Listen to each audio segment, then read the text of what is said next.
ফার্স্টে এই ভিডিওটা দেখো। কি গো সতীনেরা, সেপ্টেম্বর 1 তারিখ তো জামাইয়ের বার্থডে, তো তাকে আসো কে? তার ভিডিওতে মেনশন দিয়া জামাইয়ের অ্যাডভান্স হ্যাপি বার্থডে বলো।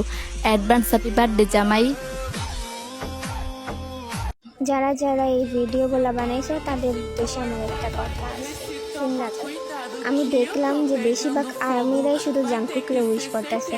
সামনের মাসে 12 তারিখে যে আর্মির বার্থডে, সেটা নিয়ে তো আমি কোনো আর্মিদেরকে দেখলাম না তো মাতামাতি করতে, শুধু জাংকুকরে নিয়েই মাতামাতি করতে। সামনের মাসের যে 12 তারিখে আরএমের বার্থডে, সেটা নিয়ে তো আমি কোনো পোস্ট দেখলাম না, শুধু দেখলাম জাংকুকরে নিয়ে হ্যাপি বার্থডে উইশ করতেছো। আরএমেরও তো বার্থডে, আরএমকে তো উইশ করলে না তোমরা আবার নিজেরা রিয়েল আর্মি বলো, আবার বলো যে তোমরা নাকি OT7কে সেম ভালোবাসো। এটা তোমাদের ভালোবাসার নমুনা? ভালোবাসলে সবাইকে সেমভাবে ভালোবাসবা, একজনকে বেশি বাসবা আরেকজনকে কম বাসবা, এমন তো কোনো কথা নেই। আচ্ছা যাই হোক, আর কোনো আমার কথা বলার ইচ্ছা নেই।